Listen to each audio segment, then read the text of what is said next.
హల్లెలూయా హల్లెలూయా యేసుకే హల్లెలూయా హల్లెలూయా హల్లెలూయా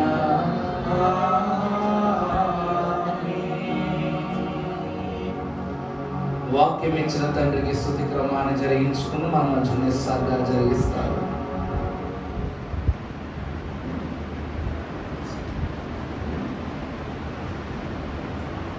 వాక్యం ఇచ్చిన తండ్రికి స్తుతి. ప్రేకుడమైన దేవ, భూమి ఆకాశముల కంటేను వెండి బంగారముల కంటేను గొప్ప దానముకు నీ వాక్య గ్రంథములు మాకు దయచేసినావు కాబట్టి నీకు అనేక కృతజ్ఞత స్తోత్రములు. నీవు స్వయముగా మాకు చెప్పవలసిన మాటలన్నీ ఈ పుస్తకంలో ఇమిడిసినావు కనుక నీకు మా వందనములు సమర్పించుకొస్తున్నాము తండ్రి. ఆమేన్. దయచేసి కూర్చోనండి.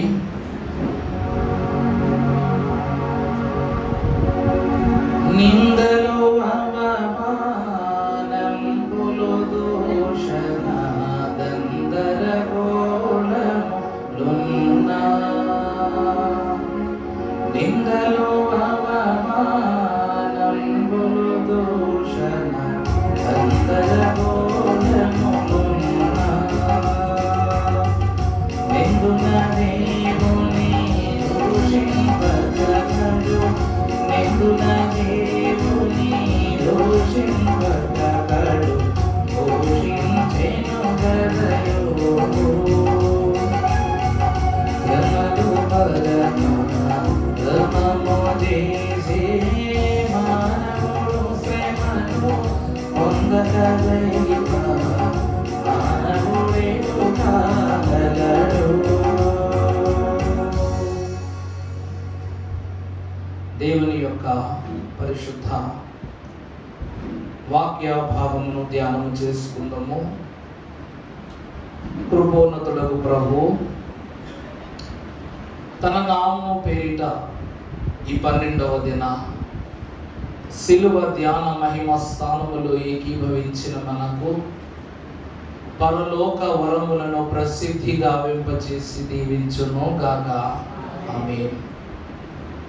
గత దినమునందు మనము ధ్యానము చేసుకున్న పాఠ్య భాగము కుడివైపు దొంగలో దాగి ఉన్న 2వ లక్షణము ఏమిటది చెప్పండి. మొదటి లక్షణము అవకాశ సద్వినియోగము. మరి 2వ అవకాశం ఏమిటి? మర్చిపోయారు. ఒక ప్రార్థన చేసుకుందాం.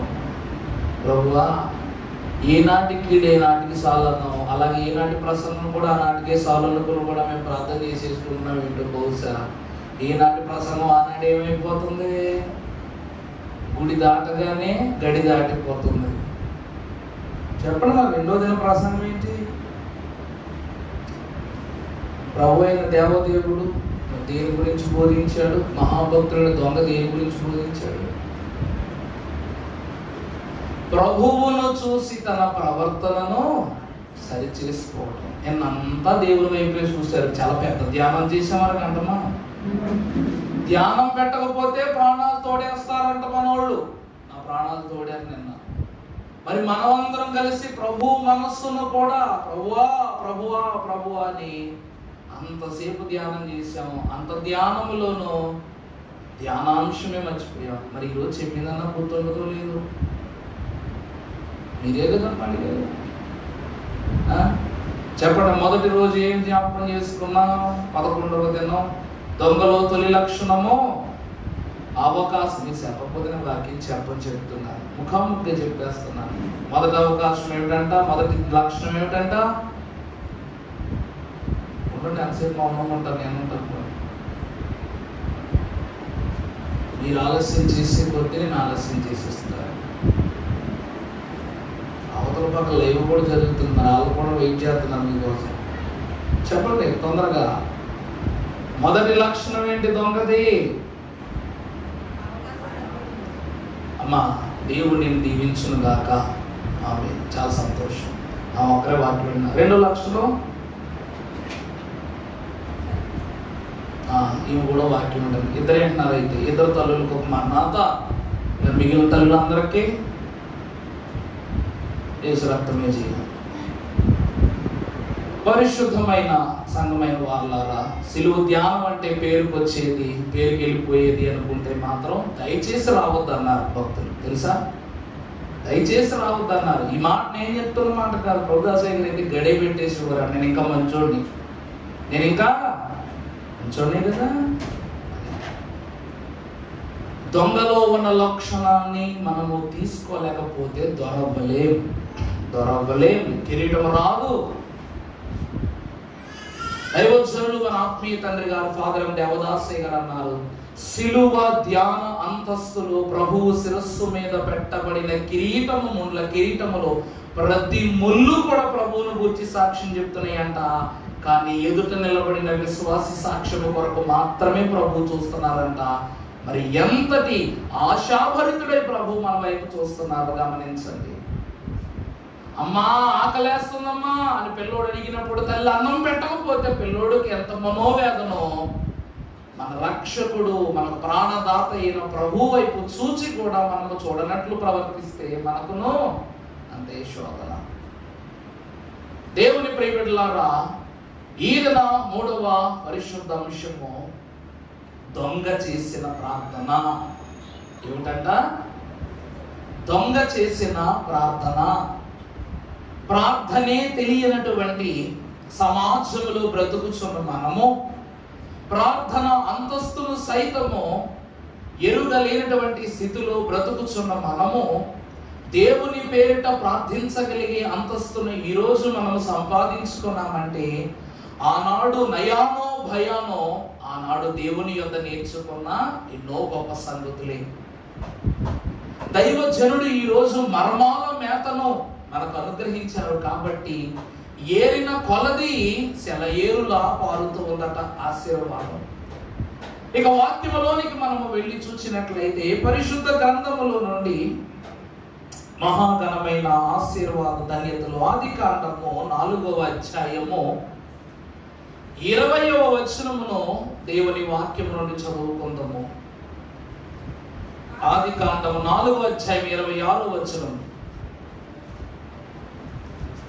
మరియు షేతునకు కూడా కుమారుడు అతనికి ఎనోషును పేరు పెట్టెను. అప్పుడు యెహోవా నామమున ప్రార్థన చేయుట ఆరంభమై మీకు కలిగిన ప్రతి చిక్కును, మిమ్ములను శ్రమపెట్టు ప్రతి శోధనలను ప్రార్థన విజ్ఞాపనల చేత మీరు ఎవరికి తెలియజేయాలి? దేవునికి తెలియచేయాలి. దొంగే కదా ప్రభు దగ్గరికి వెళ్ళి ప్రభువా నన్ను తీసుకుని వెళ్ళిపో అన్నంత మాత్రాన ప్రభువు ఒత్తూరుకుని ఒక మనిషిని తీసుకుని వెళ్ళిపోతారంటే దయచేసి ప్రియబిడ్డలారా ఎవరు చెప్పినా నమ్మొద్దు. దేవుని వాక్యం ఏమి సెలవిస్తూ ఉన్నదంటే అబ్రహాము మహాభక్తుని యొక్క కాలములో బలి అర్పణల యొక్క క్రమము జరుగుతుంది.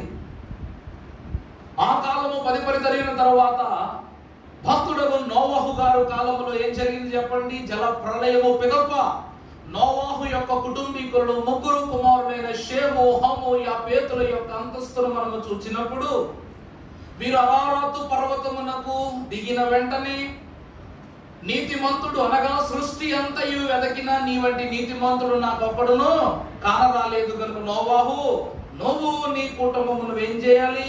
వాళ్ళకు వెళ్ళిపోండి అని చెప్పారు ప్రభు. నీతి నియమమును నేర్పిస్తుందంట. ఆ నియమమే ప్రార్థనట. పెద్దలు ఏమన్నారండి? నీతి ఏమని నేర్పిస్తుందట? నీతి లేని నాకు తన సునీతిని చేయున్ స్వానీతి నింద్రుచును. చాలండి. నీతి లేని నాకు తన సునీతి దయచేసిన సునీతి అనగా దేవుని యొక్క లక్షణము.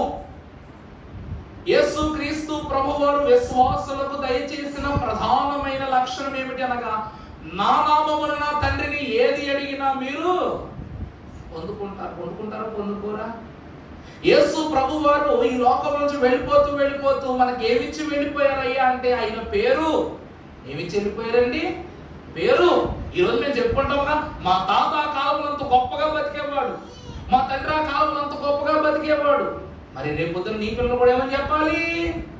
ఈరోజు ఎవరైనా పలానా వాళ్ళరా, పలానా ఇంటి వారా అంటారు. మీ తాత పేరేంటయ్యా, మీ ఇంటి పేరేంటయ్యా? ఇదే కదా కాలం నడుస్తున్న లోపల. అలాగే మనము కూడా యేసుక్రీస్తు ప్రభు వారిని బట్టి ఏమి సంపాదించుకున్నామంటే ఒక ఇంటి పేరు సంపాదించుకున్నాం. ఆ ఇంటి పేరే ఏమిటంట?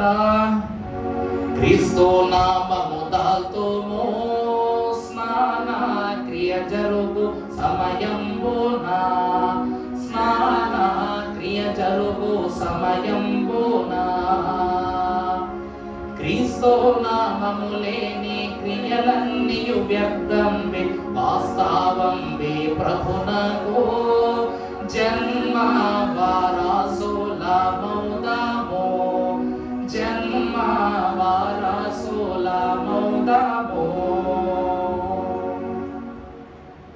క్రీస్తు నామము దాల్తము స్నానక్రియ జరుగు సమయమున, క్రీస్తు నామము లేని ఎట్టి క్రియ అయినను వ్యర్థంబే, వాస్తవంబే ప్రభువునకు. జన్మతఃగా మనం ఏమై ఉన్నాము? వారసులమై ఉన్నాము. అందుకే దేవుని ప్రియబిడ్డలారా, యెహోవా పేరిట ప్రార్థన ఆరంభమైనది ఈనోషు కాలములో, క్రీస్తు పేరిట ప్రార్థన ఆరంభమైనది ఈనాటి కాలములు అనగా అపోస్తలుల కాలములు, అనగా క్రీస్తు తదుపరి శిష్య బృందమైనటువంటి వారి పేరిట.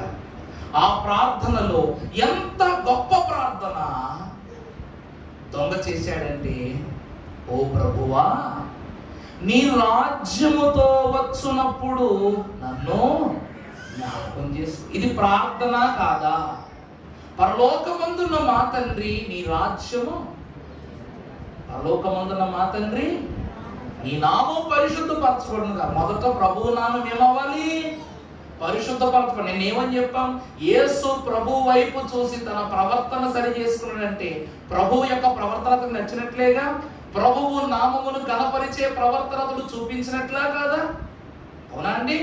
నీ నామము మహిమ పరచబడును గాక. రెండవది, నీ రాజ్యము, దేవుని నామమును మహిమపరిచే ప్రవర్తన నిన్న చూపించి ఈ రోజు నీ రాజ్యముతో వచ్చినప్పుడు నన్ను జ్ఞాపకం చేసుకో.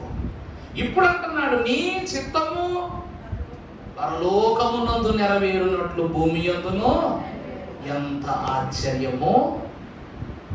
జ్ఞాపకము అనగా పరలోకములో నువ్వు ఏది నిర్ధారణ చేస్తావో అదే ఇక్కడ నాకు కూడా ఏం చేయి, నిర్ధారణ చేయి అని మహాభక్తుడైనటువంటి దొంగ సెలవిస్తాడు, దొర సెలవిస్తున్నాడు. ప్రభువునందు దేవుని ప్రియబిడ్డలారా, నిజమే, ప్రార్థన చేయకుండా ఏమి రాదు, ఏమి రాదు. నేను మీకు 100 సార్లు చెప్పా, నీ ఇంట్లో నేనే ప్రార్థన తక్కువ చేసుకుంటాను. ఓ 10 నిమిషాలు, 5 నిమిషాలు, 4 నిమిషాలు, 6 నిమిషాలు తగ్గుతూనే ఉంటాయి. కానీ మా చెల్లి ఇంత పొడుగు ప్రార్థన చేసుకుంటుంది. నేను అనుకుంటాను, ఒక మనిషి తనను తాను గురించి చెప్పడానికి ఇన్ని అంశాలు ఉంటాయా అనిపిస్తుంది నాకు. అలాగే 7 స్త్రీలు ప్రార్థన చేసుకుంటూ ఉంటారు. వాళ్ళ అంశాలు చెప్పినప్పుడు 10 నిమిషాల్లో అంశాలు వినేస్తాం, కానీ ఒక్కొక్క ప్రార్థన 20 నిమిషాలు పడుతుంది. వింటూ ఉంటాను, ఏం ప్రార్థన చేస్తారబ్బా, ఏ పదాలు గుణిస్తారబ్బా అని వింటూ ఉండేవాడిని. ఆ మాటలు నాకు తెలియజేస్తున్న అంతస్తు మీకు తెలియకుండానే మీరు చేసేటువంటి తొలి గొప్ప స్థితి, ప్రభువును మహిమపరిచిన తరువాత, దేవుని యొక్క క్రియలను నమ్మిన తరువాతే మీ అంశం ఎక్కడ పెడతారంట? ప్రభు పాదాలు ఎదురు పెడతారు. నువ్వు నీ చిత్తం జరుగుద్ది ప్రభువా, నువ్వు నెరవేర్పునిస్తావు నమ్మిన తరువాతే అంశాన్ని ప్రభువుకు అప్పచెప్పటం విశ్వాసి యొక్క గొప్ప లక్షణం. ఆనాడు తండ్రి యొక్క పేరిట ప్రార్థన ఆరంభమైనది ఈనోషును బట్టి, కుమారుని యొక్క ప్రార్థన అంతస్తు నెరవేర్పులోనికి వచ్చినది దొంగ బట్టి, ఈనాడు మన ప్రార్థనలు నెరవేర్పులోనికి వెళుతున్నవి పరిశుద్ధాత్మను బట్టి. అనగా ప్రార్థన దీవెనలో కూడా త్రిత్వం ఏమై ఉన్నది? ఏక పర్యాంతపు అంతస్తులు కలిగి ఉన్నట్లు మనం చూస్తున్నాం. ఎందుకు ఈ మాట సెలవిస్తున్నామంటే మీరు అడగవచ్చు, అయ్యా ఎక్కడో ప్రభు పరలోకంలో ఉంటే ఇక్కడ మనం ప్రార్థన చేసుకుంటాం, సరే, పోనీ వేరే ప్రాంతంలో ఉంటే ప్రార్థన చేసాం, సరే, కానీ పక్కనే ఉంటే ప్రార్థన చేయాల్సిన అవసరం ఉందంటారా? ఇప్పుడు యేసు ప్రభు వారు దొంగకి ఎక్కడున్నారు? ఒక అడుగు దూరంలో ప్రభు ఉన్నారు. అలాంటి ప్రభు దగ్గర ప్రార్థన చేయటం ఎందుకు? జస్ట్ ఒక విన్నపం వేస్తే సరిపోతా, కానీ ప్రార్థనతోనే దొంగ ఎందుకు ప్రభు మనసును గెలుచుకున్నాడు? మరి మన దైవజనుడు ఫాదర్ ఎం దేవదాసయ్య గారు ప్రభువుతో ప్రతిదినము ముచ్చటించేవారట. ప్రతిదినము మంచి చెడుల గురించి విశ్లేషణ పూర్వకముగా ప్రభువుతో మాట్లాడేవారట. ఏ విషయాలు మాట్లాడేవారు? ప్రభువా, ఈ రోజు ఏంటి ప్రభువా పరలోకంలో విశేషం? ఈ రోజు ఏంటి ప్రభువా 24 పెద్దలతో సమావేశం? ఈ రోజు ఏంటి ప్రభువా ఈరోజు నీ దగ్గర ఉన్న దూతలతో సమావేశం? ఇవా ప్రభువుని అడిగేది దైవజనులు కాదు. ఈ రోజు మనం ఎన్ని పుస్తకాలు దైవజనుని గురించి చదువుకుంటున్నాం, ఎన్ని విషయాలు దైవజనుని వ్రాతలు చదువుకుంటున్నాం. ఈ వ్రాతలన్నీ ఎక్కడి నుంచి వచ్చాయమ్మా? ఎక్కడి నుంచి వచ్చాయి చెప్పండి? ప్రభువా, నేను ఇంకా ఏ సంగతులు నీ యొద్దకు నేర్చుకోవాలో ప్రభు ఏమన్నారు? నా యొద్దకు వచ్చి నేర్చుకునే ప్రభు వాక్యం. ఎందుకంటే నేను సాత్వికుడును, దీన మనస్సు గలవాడను. నేను మీ యొద్దకు వచ్చానంటే ప్రతి సంగతి కూడా ప్రార్థనాపూర్వకంగానే నెరవేర్చబడుతుంది తప్ప ఏ ముచ్చట్లు ఏ మురిపింపులు ఏముండవు. అందుకే దైవజనుడట ఎంత గొప్ప అంతస్తు ప్రభు సంపాదించుకున్నాడు. రోజు ప్రభు ఎదురుకు వచ్చినా సరే ప్రార్థన ఫలింపులోనికి ఆయన వెళుతున్నారు, కానీ లోకానుసారమైన మాటలు వాడుతున్నారా చెప్పండి? దైవజనుడు దేవదాసయ్య గారు పద్యులు ఏమని రాస్తారు యేసు ప్రభువుని గురించి? తలపులోని తట్టును చూచినా గాని రవ్వంతైన నేరము లేదు, జనులు చెప్పిన మాటలను తరిచి విచారింప రవ్వంతైన నేరము లేదు. పోని ఆయన మాట్లాడే మాట ద్వారానైనా ఎక్కడో ఒక చోట ఒక తప్పు పట్టుకుందామని ప్రయత్నం చేసిన ఆయన మాటలో కూడా ఏమి లేదంట, పాపం లేదు. అంటే ప్రభువు పలుకుతున్న ప్రతి మాటలోనూ పరిశుద్ధతే ఉంది. పరిశుద్ధకరమైన మాటలను పలుకు సంగతి ప్రార్థన ద్వారానే ఏమవుతుందంట, ప్రబలుతాం. ప్రార్థన చేసినప్పుడు ఎప్పుడైనా తప్పులు మాట్లాడతామమ్మా? చెప్పండమ్మా. ఒక మంచిని గురించి ప్రార్థన చేస్తాం, ఒక చెడును తొలగించడానికి గురించి ప్రార్థన చేస్తాం. అంటే ప్రార్థన దేన్ని సెలవిస్తూ ఉన్నది అనగా యుక్తమైన పరిశుద్ధమైన సంగతులను గురించి ఏం చేస్తుందంట, వివరణగా ప్రభు అందింప చేస్తూ ఉంది. ఈ రోజు వరకు దొంగ ఎంతో మందిని చెడు మాటలతో పిలిచుండొచ్చు, కానీ మొట్టమొదటిసారి ప్రభు ఎదురు తల చేసిన ప్రార్థన, నీ రాజ్యముతో నీవు వచ్చినప్పుడు నన్ను జ్ఞాపకం చేసుకో. ఎంత గొప్ప ఆశీర్వాదం! పరిశుద్ధ లేఖన భాగంలో మనం చూస్తే కీర్తనల గ్రంథము 75వ అధ్యాయము 1వ వచనమును మనం ఒక్కసారి చదువుకుందాం. చదవమ్మా. దేవా దేవా, మేము నీకు కృతజ్ఞతాస్తుతులు చెల్లించుచున్నాము, నీవు సమీపముగా ఉన్నావని కృతజ్ఞతాస్తుతులు చెల్లించుచున్నాము. అమ్మలారా, దేవుని ప్రియబిడ్డలారా, చాలా సంతోషకరమైన మాట. దేవా, మేము నీకు ఏమో కృతజ్ఞతాస్తుతులు చెల్లిస్తున్నాం. ఎప్పుడట? నీవు మాకు సమీపముగా ఉన్నావు కనుక నీకేం చేస్తున్నావు? కృతజ్ఞతాస్తుతులు చెల్లిస్తున్నాం. ఇప్పుడు ప్రార్థన దేవునికి ఏం చెల్లిస్తుంది అంటే కృతజ్ఞతాస్తుతి. ఈరోజు 7 పర్వతాలను గురించి మీకు ఆ కాలమును తెలియజేశాను, గుర్తుంది కదండి? 7 పర్వతాలు. మొదటిగా 7 మెట్లకు సాదృశ్యమైనటువంటి 7 పర్వతాలను మనం చూస్తే, మొదటిది మనోనిదానము అనగా 40 దినాలు మోషే అధిరోహణ చేసిన సినాయి పర్వతం. ఈ 40 దినాలు మనస్సులో దేవుడు తప్ప ఇంకెవరైనా ఉన్నారా మోషేకి? అంటే తన మనసులో ఏం కలుగుతుందంట? ప్రార్థనానుభవమే కలుగుతుంది, కానీ లోకపు అనుభవాలు ఏమీ తలెత్తటంలా. రెండవది పాపముల ఒప్పుదల లేక పాప క్షమాపణ. ఈ పాప క్షమాపణ గురించి మనం చదువుకున్నట్లయితే, ప్రభువు గెత్సెమనే వనములో ఒలీవ కొండకు ఆయన ప్రభు అయిన యేసు ప్రభు వారు వెళ్ళి ప్రతి రాత్రి పూట మన గురించి ఏం చేసేవారంట? ప్రార్థన చేసేవారంట. ఇక్కడ ప్రార్థన ఉంది. ఇక మూడవది తీర్మానము. మహాభక్తుడైనటువంటి ఎలియా హోరేబు కొండ మీదకు ఇతడు వెళ్ళి బయలు ప్రవక్తలను ఎదిరించి ఆకాశమునందున్న దేవుని యొక్క మహిమను అగ్నిగా దించి వేసినది దేనివల్ల? ఇక్కడ కూడా ప్రార్థన ఉంది. 4వది సమర్పణ. మహాగణుడై ఉన్న అబ్రహాము గారు తన ఏకైక కుమారుడైన ఇస్సాకును మోరియా పర్వతము మీదకి ఇతడు కొనిపోయి బలి అర్పణ చేస్తూ అక్కడ అంటాడనమాట, తండ్రి గొర్రెపిల్ల ఎక్కడా? అనగానే అప్పుడు భక్తుడైన అబ్రహాం గారు ఏమంటారు, గొర్రె పిల్లను ఎవరు సిద్ధం చేస్తారు? ప్రభువే ఏర్పాటు చేస్తారన్నారు. ప్రార్థన కాదండి, ప్రార్థన కాదు. ఈరోజు మనం ఒకటి అనుకుంటాం, మాకు కలిగినవన్నీ నీవు ఇచ్చినవే, నీవు కలిగించినది ఏది మా యొద్ద లేదు. అలా నీ ప్రభు వైపు చూస్తూ బలి అర్పణ ఇవ్వడానికి సిద్ధపడ్డాడు. అక్కడ కూడా ఏం నెరవేరిందంట? ప్రార్థనే. ఇక 5వ అంశ ప్రార్థన. దేవుని యొక్క అంతస్తులు చేరి వచ్చిన ప్రియబిడ్డలారా, మనం ఈరోజు ప్రతి ఒక్కరం అంశ ప్రార్థనలు చేసుకుంటున్నాం. మన అంశములన్నీ ప్రభు ఎదురు నెరవేర్చుకుంటున్నాం. అంశ ప్రార్థన అనే మాటలోనే ఉంది ప్రార్థన నెరవేర్పు. ఇక తర్వాత స్తుతి అనే పర్వతము, మహాభక్తుడైన నోవాహు అరారాతు పర్వతము చేరగానే ఓడని ఏం చేశాడంటే ఒక బలిపీఠం వెంటనే కట్టేసి యెహోవా పేరిట బలి అర్పణ చేసి ప్రభువుకు స్తుతి చెల్లించుకున్నాడు. అక్కడ ప్రార్థనే. ఇక ఆఖరిది, దేవా నాకు కనబడుము, నాతో మాట్లాడు, అందరికీ కనబడు, అందరితో మాట్లాడు. అనగా దేవునితో కనబడి మాట్లాడే అనుభవం. ఇది ఏ పర్వతం అనగా మోషే ఏలియాల యొక్క ఆగమనమును నరపురుషులుగా కనబడుతున్నటువంటి యోహాను పేతురులు స్వయముగా వారి కనుదృష్టితో చూసిన పర్వతానుభవము రూపాంతర పర్వతం. అక్కడ ఇద్దరు పరిశుద్ధులను చూశారు. ఆ ఇద్దరితో ముచ్చటించుచున్నటువంటి పరిశుద్ధ దేహముతో తెల్లటి వస్త్రములతో మాట్లాడుచున్న యేసు ప్రభువును శిష్యులైన వారు చూశారు. ఇదంతా దేని వల్ల సాధ్యమైందండి? 7 అంతస్తులు 7 పర్వతాలు కూడా దేని వల్ల నిలబడుతున్నాయంట చెప్పండి? ప్రార్థన లేనిదే ప్రయోజనము లేదంట. పెద్దలు ఏమన్నారు, నయ్యగారు ఏమన్నారు? ప్రార్థనతో చేయని ఏ పనైనకు ఏం లేదట, ప్రయోజనం లేదట. దొంగ కూడా దేవుణ్ణి చూడగానే తనకు తెలిసినటువంటి గొప్ప విషయం ఏంటి తెలుసా? శిష్యులకు ఉండవలసినటువంటి జ్ఞానములో 90% జ్ఞానము ఎవరికి వచ్చేసిందంట? దొంగకు వచ్చేసింది. ఆయనను చూస్తే అన్ని సరైపోతాయి.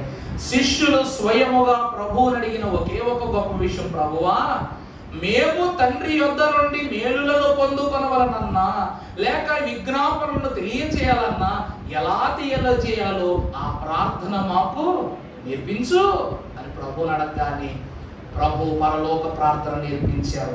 ఆ ప్రార్థన అనుభవమును శిష్యులైన వారు పొందుకున్నారు. ఈ కుడి వైపునున్న దొంగ అందుకున్నాడు. అర్థమైందా అండి? ఏ ఇస్కరియోతు యోధా చెయ్యాలో ఆ ప్రార్థన ఎవరు చేసేసారంట? దొంగ చేసేసాడు. చూసారు ఎంత అద్భుతమో? అంత అద్భుతమైన ప్రార్థన చేసి, ఎందుకంటే సమీపముగా ఉన్నాడు కనుక ప్రభుకి ఏం చెల్లిస్తున్నాడు? కృతజ్ఞతాస్తుతులు చెల్లిస్తున్నాడు. ఒక వచనాన్ని చూద్దాం. లూకాసు వార్త 23వ అధ్యాయము 42వ వచనం ఒక్కసారి చదవమ్మా. ఆయనను చూచి యేసు వచ్చినప్పుడు అందుకైన వానితో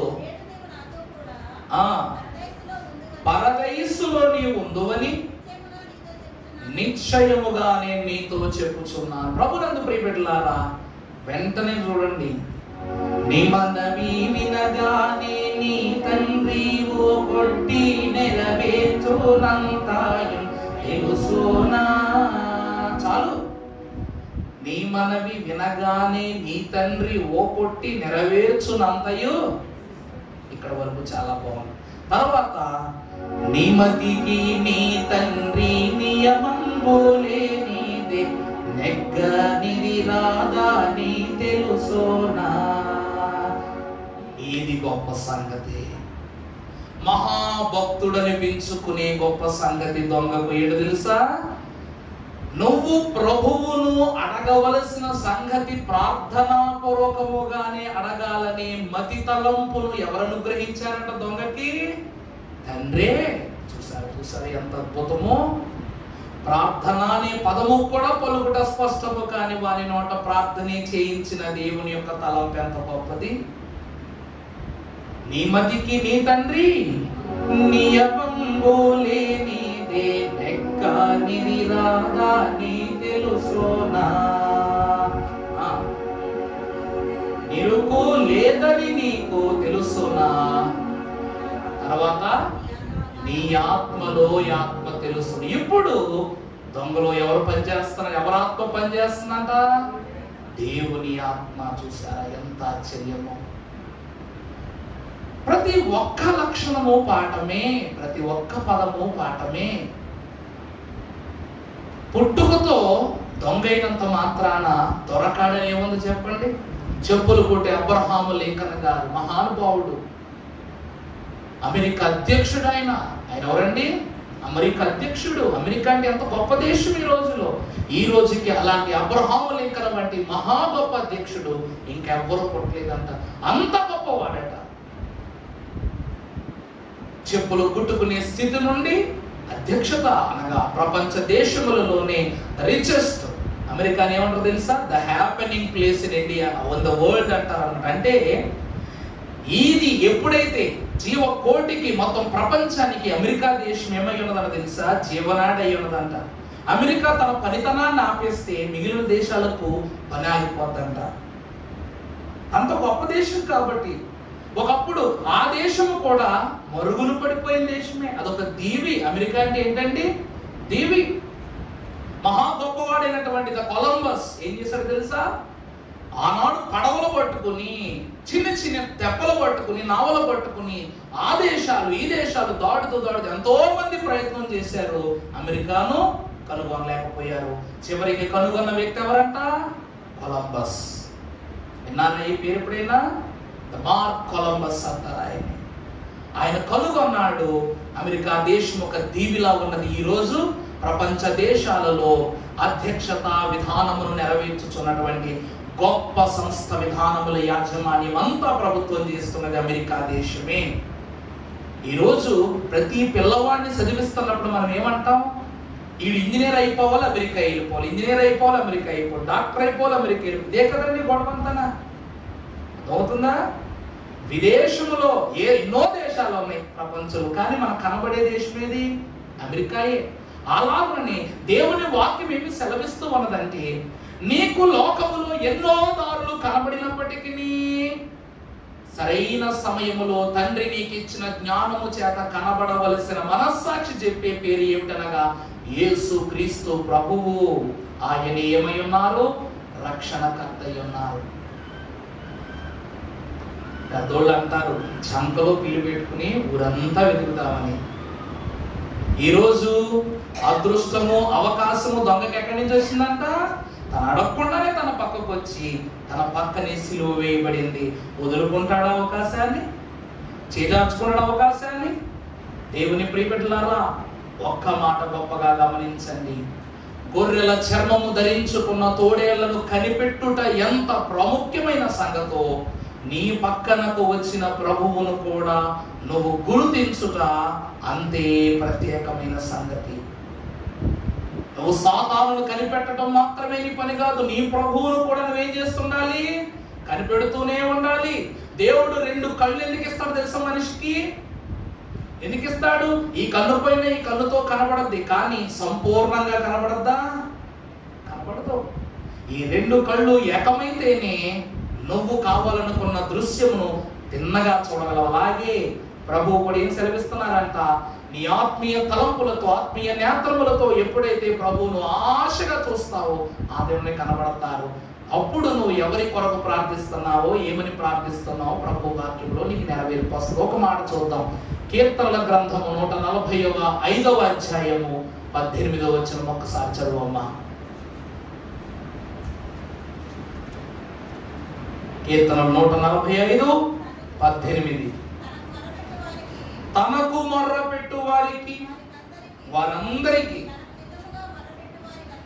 చూడండి చూడండి, అందరూ జాగ్రత్తగా చూడండి. తనకు నిజముగా మొర్ర పెట్టు వారికి వారందరికీ యెహోవా ఏమై ఉన్నారట?